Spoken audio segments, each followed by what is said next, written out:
بسم اللہ الرحمن الرحیم۔ السلام علیکم ناظرین، میں عبدالرحمن خان اور آپ کو اے آر خان آفیشیل کے پلیٹ فارم سے خوش آمدید کہتا ہوں۔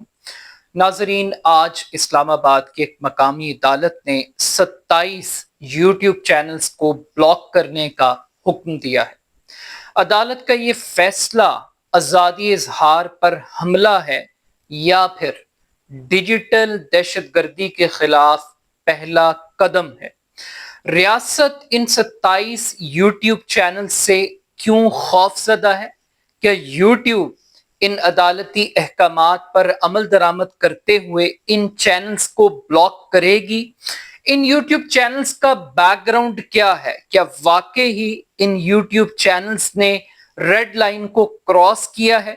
کیا معاملہ صرف ان چینلز کو بلاک کرنے کی حد تک محدود رہے گا یا پھر آنے والے دنوں میں ہمیں ایک بھرپور ریاستی کریک ڈاؤن اور گرفتاریاں ہوتی ہوئی دکھائی دیں گی؟ آج کے اس ویلاگ میں ان چند بنیادی نکات پر ہم بات کریں گے۔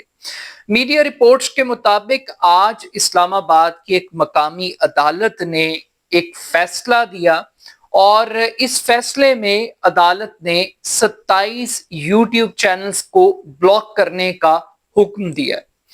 یہ اسلام آباد کے ایک جوڈیشل میجسٹریٹ کی عدالت تھی، 2 صفحات پر مشتمل یہ فیصلہ تھا اور اس فیصلے میں عدالت نے یوٹیوب کے حکام کو یہ آرڈر جاری کیا ہے کہ وہ ان 27 یوٹیوب چینلز کو بلاک کریں۔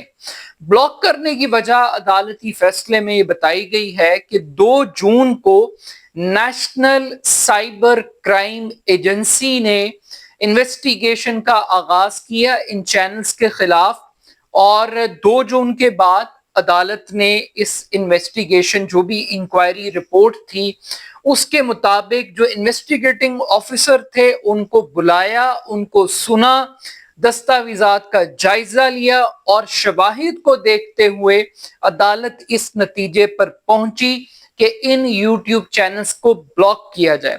چینلز کا جرم یہ ہے کہ یہ فیک نیوز پھیلا رہے تھے، یہ جعلی پروپیگنڈا کر رہے تھے، گمراہ کن خبریں پھیلا رہے تھے، خوف پھیلا رہے تھے، ریاستی اداروں کو تنقید کا نشانہ بنا رہے تھے، ہیٹ سپیچ کر رہے تھے، لڑانے کی کوشش کر رہے تھے عوام کو، ریاستی اداروں کو۔ تو وہ تمام روایتی الزامات جو اسٹیٹ سپانسرڈ سیکورٹی نیریٹو ہے جو بلڈ کیا جاتا ہے سوشل میڈیا کے خلاف، وہ سارے کا ساری چارج شیٹ وہ باقاعدہ طور پر فریم کی گئی اس عدالتی فیصلے میں۔ اب اس فیصلے پر بہت تنقید ہو رہی ہے، کچھ لوگ اس فیصلے کو اپریشیٹ کر رہے ہیں، جو تنقید کر رہے ہیں، جو بڑا بیسک، سب سے پہلے اس عدالتی فیصلے کا جو پروسیجر اڈاپٹ کیا گیا ہے اس فیصلے کے آنے تک، اس کے اوپر بات کر لیتے ہیں۔ یعنی 27 ٹی وی چینلز کو سزا سنا دی جج صاحب نے، لیکن ان 27 ٹی وی چینلز میں سے کسی ایک صحافی کو، کسی ایک یوٹیوبر کو بلا کر نوٹس بھیج کر نہیں بلایا گیا کہ بھائی صاحب یہ آپ کے خلاف الزامات ہیں، یہ آپ کے خلاف انکوائری ہے، آپ جھوٹی خبریں پھیلاتے ہیں، منفی پروپیگنڈا کرتے ہیں، ریاستی اداروں کے خلاف کام کرتے ہیں، تو لہٰذا آپ کے پاس اس بات کا کوئی جواب ہے، کوئی وضاحت ہے، اپنی صفائی میں کچھ کہنا چاہتے ہیں۔ تو ون سائیڈڈ فیصلہ سنا دیا گیا، یعنی سنا ہی نہیں گیا، دوسری پارٹی کو نہ بلایا، نہ سنا، نہ صفائی کا موقع پیش کیا گیا۔ تو یہ ایک کلاسک ایگزامپل ہے، بدقسمتی ہے پاکستان کے اندر کہ حکومت بھی آپ کی ہے، جوڈیشری بھی آپ کی ہے، آپ جج کا رول بھی آپ پلے کرنا چاہتے ہیں، سزا بھی آپ دینا چاہتے ہیں، شکایت کنندہ بھی آپ ہیں، جج بھی آپ ہیں، سزا بھی آپ سنا رہے ہیں۔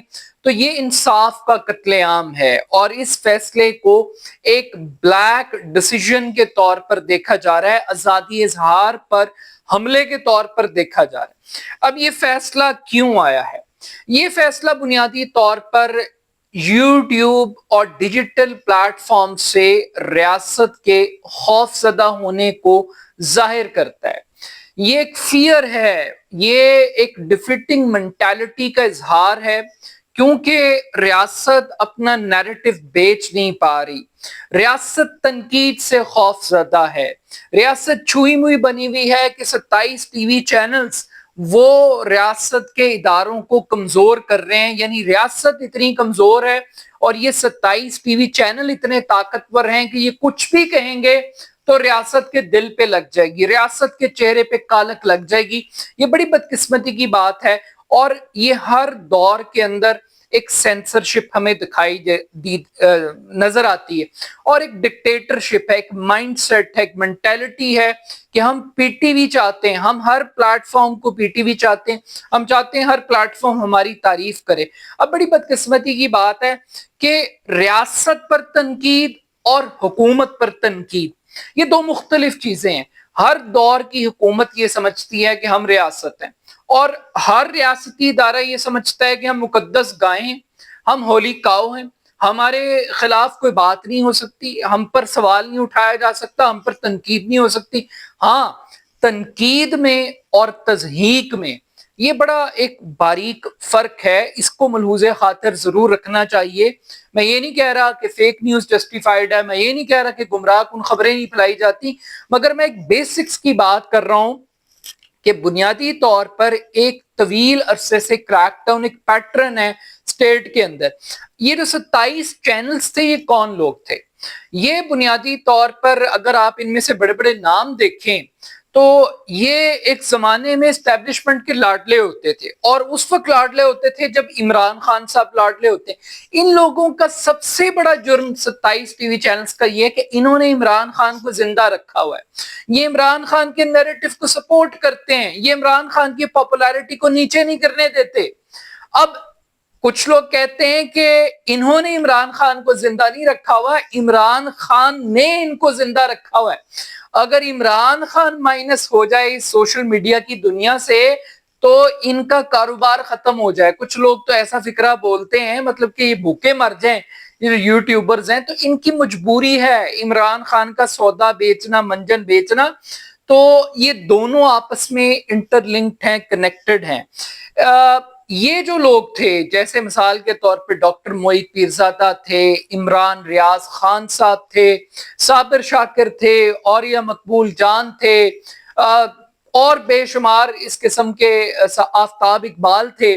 یہ وہ لوگ تھے جو اس وقت کے پرائم منسٹر کے سولو انٹرویوز کیا کرتے تھے اور بڑی ان کی ریٹنگز آتی تھی، بڑے پاپولر لوگ تھے۔ اور اس وقت چونکہ اسٹیبلشمنٹ کے لاڈلے عمران خان تھے تو کوئی ریاست کو خطرہ نہیں تھا، کوئی پروپیگنڈا نہیں تھا، کوئی نیگیٹیوٹی نہیں تھی۔ جس دن ریاست نے اپنے لاڈلے کو بدل لیا تو پھر یہ سارے کے سارے غدار، یہ سارے کے سارے مافیا کا حصہ اور منفی لوگ اور ریاست پر حملہ کرنے والے، یہ سارے الزامات اب ان کی طرف لگ گئے ہیں جا کر۔ تو اب یہ کام تو ہو گیا، اب یہ لاڈلے ہیں۔ اب یہ سیکوینس آپ چیک کیجئے گا، پاکستان کی ایک ہسٹری ہے۔ میرا خیال ہے کہ سب سے پہلے ہم ہسٹری سے سٹارٹ لیتے ہیں ان لوگوں کو ڈسکس کرنے سے پہلے اور آگے کیا ہوگا اس پر بات کرنے سے پہلے۔ پاکستان میں 1947 سے آپ شروع کر لیجئے، جس زمانے میں ٹی وی نہیں تھا، اخبارات تھے، رسالے تھے، تو ہم دیکھتے ہیں کہ اخبارات پر پابندی لگتی تھی، رسالوں پر پابندی لگتی تھی، شاعروں پر پابندی لگتی تھی، حبیب جالب پر پابندی، فیض پر پابندی، فراز پر پابندی، ٹھیک ہے نا جی، تو آغا شورش کاشمیری کے اوپر پابندی۔ تو جو انقلابی شاعری تھی اس کو بھی بغاوت سمجھا جاتا تھا، پھر جیلوں میں بھیجا جاتا تھا۔ اس کے بعد ہم نے دیکھا کہ اخبارات کے اوپر بھی پھر کریک ڈاؤن ہوئے، کئی ادوار میں ہوئے۔ اخبارات کو ریپلیس کیا ٹی وی چینلز نے پرویز مشرف کے ٹائم پر، اور پرویز مشرف کے ٹائم پہ ہم نے دیکھا کہ جب عدلیہ کی آزادی کی تحریک چلی تو وہی ٹی وی چینلز جن کو آن ایئر کرنے کا، بنانے کا، لائسنس دینے کا کریڈٹ پرویز مشرف صاحب لیتے تھے، انہوں نے انہی ٹی وی چینلز کو ایک ایک کر کے بند کرنا شروع کر دیا۔ اور جب وہ بند کیا گیا، کریک ڈاؤن ہوا میڈیا کے اوپر، پھر وہاں سے ہم نے دیکھا کہ جو ٹی وی چینلز تھے ان پر بھی آہستہ آہستہ ریاستی کنٹرول بہت مضبوط ہو گیا، مالکان کی اپنی مجبوریاں تھی۔ پھر ایک دور آیا کہ ٹی وی چینلز میں فرمائشی کام شروع ہوا کہ فلانے اینکر کو نکال دیں، فلانے کو آف ایئر کر دیں، پھر یہ آف ایئر کا ڈرامہ شروع ہو گیا۔ اب جب آف ایئر کا معاملہ ختم ہو گیا تو پھر اس کے بعد جو لوگ آف ایئر ہو گئے انہوں نے ایک نیا پلیٹ فارم تیار کر لیا، اور وہ ڈیجیٹل پلیٹ فارم تھا۔ اس میں ایڈیٹوریل کنٹرول بھی ان کا اپنا تھا، خبر بھی ان کی اپنی تھی، خواہش بھی ان کی اپنی تھی، تجزیہ اور تبصرہ بھی ان کا اپنا تھا، وہ آزاد تھے۔ اور انہوں نے اس پلیٹ فارم کو بطور روزگار بھی اڈاپٹ کیا، بطور ایک پروفیشن اڈاپٹ کیا، اور وہ ایک نیریٹو کے ساتھ چلنا شروع ہو گئے۔ آپ اس نیریٹو سے اتفاق کریں یا نہ کریں، لیکن جب وہ ایک پورا ایک بزنس ماڈل بن گیا تو یہ پاکستان کے جتنے ٹی وی چینلز کے اوپر جو سلیکٹڈ اینکرز بیٹھے ہوئے ہیں، پرو اسٹیبلشمنٹ بیٹھے ہوئے ہیں، ایک ہی ذہن کے، ایک ہی دماغ کے، ایک ہی لائن کے، ایک ہی ایجنڈے کے اوپر کام کرنے والے جو سرکاری منجن بیچنے کی کوششیں کرتے ہیں، تو ان کی دکانیں بند ہوگی، یہ ریلیونٹ ہو گئے۔ پاکستان کے اندر اب جو سکوپ ہے آگے وہ ڈیجیٹل میڈیا کا ہے۔ ٹی وی چینلز کو لوگ کریڈیبل نہیں سمجھتے، ان کے تجزیوں میں جان نہیں ہوتی، ان کے تبصروں پہ لوگ کوئی تبصرہ نہیں کرتا۔ تو یہ آہستہ آہستہ یہ جو ٹی وی چینلز تھے یہ اپنی ویلیو، یہ اپنی ایسنس کھو گئے، اور یہ ڈیجیٹل پلیٹ فارمز آ گئے۔ اب جب یہ ڈیجیٹل پلیٹ فارم آئے تو بہت سارے لوگوں نے اپنے آپ کو ٹرانسفارم کیا، اور اس میں سب سے پہلے تحریک انصاف تھی۔ تو تحریک انصاف نے بھی اپنے آپ کو ٹرانسفارم کیا، اپنے آپ کو یوتھ کے ساتھ کنیکٹ کیا، ڈیجیٹل کے ساتھ کنیکٹ کیا۔ اسٹیبلشمنٹ کے پاس ایک طاقت تھی، وہ جسے چاہتے تھے ہیرو بنا دیتے تھے، جسے چاہتے تھے زیرو بنا دیتے، جسے چاہتے تھے زندہ کر دیتے تھے، جسے چاہتے تھے دفنا دیتے تھے۔ تو یہ عمران خان صاحب تھے جنہوں نے سوشل میڈیا ٹیمیں بنائیں، سوشل میڈیا ونگز بنائے، اور یوٹیوبرز کو انہوں نے باقاعدہ ایک صحافی بنا دیا، اپنا سپوکس پرسن بنا دیا۔ اب پورا اسٹیٹ کنٹرول میڈیا ایک طرف، اور یہ یوٹیوب چینلز، یہ ٹک ٹاکرز، یہ انسٹاگرام پر ریلیں ڈالنے والی دنیا، تحریک انصاف کے جو کی بورڈ واریئرز تھے یہ ایک طرف تھے۔ اور پھر 8 فروری کا جب الیکشن ہوا تو لوگوں نے یوٹیوبرز کے حق میں ووٹ دے دیا، یعنی عمران خان صاحب کو سپورٹ کر دی۔ اسٹیبلشمنٹ پھر پریشان کہ یار ہم نے اتنی محنت کی، اتنا کچھ کیا، لیکن اتنی اویئرنس، اتنی لوگوں میں سینس ڈیولپ کی وہ انہی یوٹیوب چینلز نے ڈیولپ کی ہے۔ تو اب ریاست مسئلہ یہ تھا کہ اب اسٹیبلشمنٹ جو کچھ کرتی ہے، جو وہ پھر اس کے اوپر تجزیے ہوتے ہیں، اس پہ تبصرے ہوتے ہیں، اور پھر جب ہوتے ہیں تو پھر بلیک اینڈ وائٹ میں لوگ دیکھتے ہیں، پھر لوگ غصے کا اظہار بھی کرتے ہیں، لوگ نفرت کا اظہار بھی کرتے ہیں، تنقید بھی کرتے ہیں، تضحیق بھی کرتے ہیں۔ ہر آدمی کا اپنا ایک لیول ہے ریئیکٹ کرنے کا۔ تو یہ سب کچھ، یہ ساری چیزیں چل رہی تھیں۔ اب یہ جو لوگ ہیں یہ ایک خوف کی اور ایک خطرے کی علامت بن گئے ہیں۔ اب یہاں پر ایک اور بڑا معاملہ ہے، اور وہ یہ ہے کہ ریاست کی جانب سے یہ جو 27 لوگ ہیں ان میں سے بیشتر لوگ ایسے ہیں جو ریاستی مہمان بن چکے ہوئے ہیں، وہ مسنگ پرسن ہوا کرتے تھے، اس میں عمران ریاض سر فہرست ہے، اس میں اور پھر کچھ لوگ مارے بھی گئے اور ان کا نام پھر ریاست کے اوپر بھی لگایا گیا، اور اس میں ارشد شریف نمبر 1 ہے، سر فہرست ہیں۔ پھر یہ متی اللہ جان جیسے لوگ عمران خان کے دور میں بھی اٹھائے جاتے تھے، یہ ستور جیسے لوگوں کو بھی پھینٹیاں لگتی تھیں، یہ صدیق جان جیسے لوگوں کو بھی ہلکی پھلکی ٹک ٹک ان کے ساتھ ہو جاتی تھی، یہ بھی ریسنٹلی، اور یہ مقبول جان صاحب بھی سیر کر کے آئے ہیں۔ تو یہ صحافیوں کے ساتھ مار پیٹ کا سلسلہ، مسنگ پرسن کا معاملہ بھی چلتا رہتا تھا۔ اب یہاں پر ایک چیز ریاست کو سمجھ میں نہیں آ رہی، ریاست کو لگتا ہے کہ ہم انٹرنیٹ سلو کر دیں گے، فائر وال لگا دیں گے تو ہم بیانیے کو دفن کر دیں گے اور ہم جو مرضی کرتے رہیں جیسے ہم پہلے کرتے آ رہے تھے۔ تو ریاست گرو نہیں کر رہی، اب وہ فائر وال لگ گئی ہے لیکن پھر بھی ان کا نیریٹو نہیں بک رہا، ان کی بات کوئی نہیں سن رہا، ان کو کوئی پاپولر نہیں مان رہا۔ وہ ڈیالہ جیل میں بیٹھا آزاد ہے اور یہ باہر بیٹھ کر قید ہوئے ہیں اس کی نفرت کے اندر۔ پھر دوسرا مسئلہ کیا ہے؟ دوسرا مسئلہ یہ ہے کہ یہ یہاں پر ابھی ایکس 1 سال سے زائد انہوں نے بند رکھا۔ جب پی ٹی آئی کو جلسہ اناؤنس کرتی ہے تو یہ جناب انٹرنیٹ بند کر دیتے ہیں، اس کے ساتھ چھڑا چھڑی کرتے ہیں، اور اب یہ آ کر یوٹیوب کے چینلز کے اوپر کریک ڈاؤن کر رہے ہیں۔ اس کریک ڈاؤن سے ہوگا کیا؟ اس کو بلاک کرنے سے کیا ہوگا؟ یہ اور